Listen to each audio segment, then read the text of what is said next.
இந்த வரக்கத் இப்னு நௌஃபல் அவங்கள பற்றி ஹதீஜா நாயகி ஒரு தடவை கேட்குறாங்க, நாயகமே வரக்கத் இப்னு நௌஃபலை பற்றி உங்களுடைய அபிப்பிராயம் என்ன, கருத்து என்ன, நாளைக்கு அவங்க எங்கே இருப்பாங்க அப்படின்னு கேட்கும் பொழுது ஸல்லல்லாஹு சொன்னாங்க, கத் ரஅய்துஹு, நான் அவரை பார்த்தேன், கனவுல பார்த்தேன்.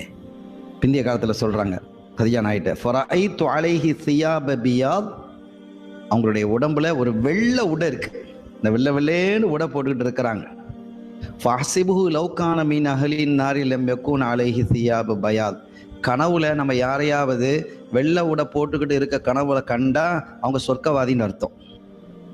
அல்லாஹ் நம்முடைய ஆபாக்கள் அப்படி ஆக்கி வைப்பானாக, நம்மையும் அப்படி ஆக்கி வைப்பானாக. நம்ம கனவு நம்மளை பின்னால கனவுல காணக்கூடிய அளவு அவங்க சொல்றாங்க, அவர் நரகவாதியாக இருந்தால் அவர் மீது வெள்ளை உடை இருந்திருக்காது. கண்மணி ஸல்லல்லாஹு அலைஹி சொல்றாங்க. ஜாபிர் இப்னு அப்துல்லா ரலியல்லாஹு தஆலா அன்ஹுமா அவங்க கேட்கறாங்க, அன்ன ரசூலுல்லாஹி ஸல்லல்லாஹு அலைஹி வஸல்லம் சுஇல அன் வரக்கத் இப்னு நௌஃபல், அவர்களிடத்துல கேட்கப்பட்டது, ரசூல் ஸல்லல்லாஹு அலைஹி வஸல்லம் இடத்துல வரக்கத் இப்னு நௌஃபல் பத்தி பின்னால கேட்டிருக்காங்க, மதீனா ஷரீஃப்ல வச்சு கேட்கறாங்க. இது மக்கால நடந்தது. ஹதீஜா நாயகி மக்கால வச்சு வஃபாத் ஆயிட்டாங்க தானே, அது முடிஞ்சு போச்சு. ரசூலுல்லாஹ் ஹிஜ்ரத்துக்கு போறதுக்கு முன்னாடி அவங்க வஃபாத் ஆயிட்டாங்க.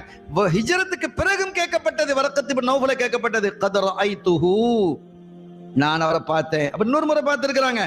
ஃபரஅய்து அலைஹி சியாப பியாத், அவர்கள் வெள்ளை ஆடை உடுத்திருந்தாங்கன்னு சொல்லிட்டு அடுத்து மேல் மிச்சமா அடுத்து சொல்றாங்க, அப்ஸர்துஹு ஃபீ புத்னானில் ஜன்னா, சுவனத்தினுடைய நடுப்பகுதியில் அவரை நான் பார்த்தேன். வ அலைஹி சுந்துஸ், அவர் சுந்துஸ் இஸ்தபர்க்கு ஆடையை போட்டுக்கிட்டு கம்பீரமா இருக்கிறாரு. அப்படிப்பட்ட ஹதீஜா வரக்கத் இப்னு நௌஃபல் ரலியல்லாஹு தஆலா அவர்களிடத்துல ஹதீஜா நாயகி கூட்டிட்டு போறாங்க. போய் என்ன செய்றாங்க, என்ன சொல்றான்னு பாருங்க. அப்ப எவ்வளவு பக்குவமாக நடந்திருக்கிறாங்க ஹதீஜா நாயகி, என்ன செய்யணும், இவங்களை எங்க அழைச்சிட்டு போகணும் என்ற ஞானம், என்ற அறிவு, எந்த தீட்சண்யம் செய்தத்னா ஹதீஜா நாயகி ரலியல்லாஹு தஆலா அவர்களுக்கு இருக்குது என்பதால தான் ரப்புல் ஆலமீன் அல்லாஹ் ஜல்ல ஷானஹு வ தஆலா அவர்களை தன்னுடைய ஹபீபுக்கு முதல் மனைவியாக தேர்ந்தெடுத்து கொடுத்திருக்கிறான். அப்ப ரசூல் ஸல்லல்லாஹு அலைஹி வஸல்லம் அவர்களுக்கு ஹதீஜா நாயகி முதல் மனைவியா கொடுக்கறதுக்கு என்ன காரணங்கிறத நம்ம இங்க விளங்குறோம். அப்போ குடும்ப வாழ்க்கையில் உறவு என்பது மாத்திரமல்ல, இப்படிப்பட்ட விஷயங்கள் எல்லாம் அது இருக்கிறது. அவங்க சுமக்க வேண்டிய பொறுப்பு லேசான பொறுப்பு அல்ல. அந்த பொறுப்பை சுமக்கக்கூடிய காலகட்டத்தில் அவர்களுக்கு துணை நிற்கக்கூடிய, அவர்களுக்கு சரியான ஆலோசனை சொல்லக்கூடிய, அவர்களுக்கு ஆசுவாசப்படுத்தக்கூடிய, அவர்களுக்கு எல்லா விதத்திலும் உதவக்கூடிய ஒரு அற்புதமான மனைவியை தரணும்னு அல்லாஹ் விரும்பினான்.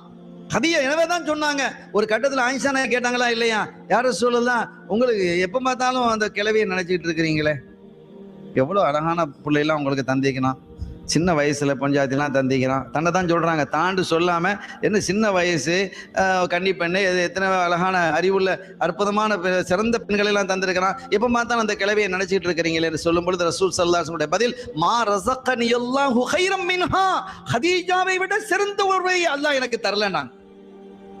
மா ரஸகனி அல்லாஹு கைரம் மின்ஹா, ஹதீஜாவை விட சிறந்த ஒரு மனைவி அல்லாஹ் எனக்கு வழங்கவில்லை என்று குறிப்பிட்டு காட்டும் அளவிற்கு அன்னையர் திலகம் செய்தத்னா ஹதீஜா நாயகி ரலியல்லாஹு தஆலா அன்ஹா அவர்கள் ஸல்லல்லாஹு அலைஹி வஸல்லம் அவர்களோடு ரொம்ப அவ்வளவு அந்யோன்யமாக இருந்து எல்லா விதத்திலும் துணை நின்றாங்க. ஒரு கட்டத்துல ஹதீஜா நாயகி கேக்குறாங்க, யார சொல்லலாம், இந்த இடையில வகை, இந்த இதுக்கு பிறகு இந்த முதல்ல இக்ரா பிஸ்மி ரப்பிக்கல் லதீ ஹலகல் இன்சான மின் அலக், இந்த ஆயத்தை நம்ம ஓதி காட்டினோமே, இதுக்கு பிறகு கொஞ்ச நாள் வகை அப்படியே நின்றுடுச்சு. இதுக்கு பிறகு கொஞ்சம் அப்படியே வகை என்ன செஞ்சிருச்சு, நின்றுச்சு. இது ரசூல் ஸல்லல்லாஹு அலைஹி வஸல்லம் அவங்களுக்கு பெரிய ஒரு மன கஷ்டத்தை ஏற்படுத்தியது. ஜிப்ரீல் அலைஹிஸ்ஸலாம் வந்தாங்க, வகையை தந்தாங்க, சில வசனங்கள் 5-6 ஆயத்துக்களை ஓதுனாங்க, அதுக்கு பிறகு வரலன்னா எவ்வளவு நாள் வரல, ஒரு 5 நாள் வரலையா, 6 நாள் வரலையா, 2.5 வருஷம் வரல. எப்படி இருந்திருக்கும் யோசிங்க. இதற்கு இடையிலே பல, அதோடு மட்டும் அதுக்கப்புறம் கொஞ்ச நாள் ரசூல் ஸல்லல்லாஹு அலைஹி வஸல்லம் ஹிராவை நோக்கி அப்படி போறாங்க. அப்படி போகும் பொழுது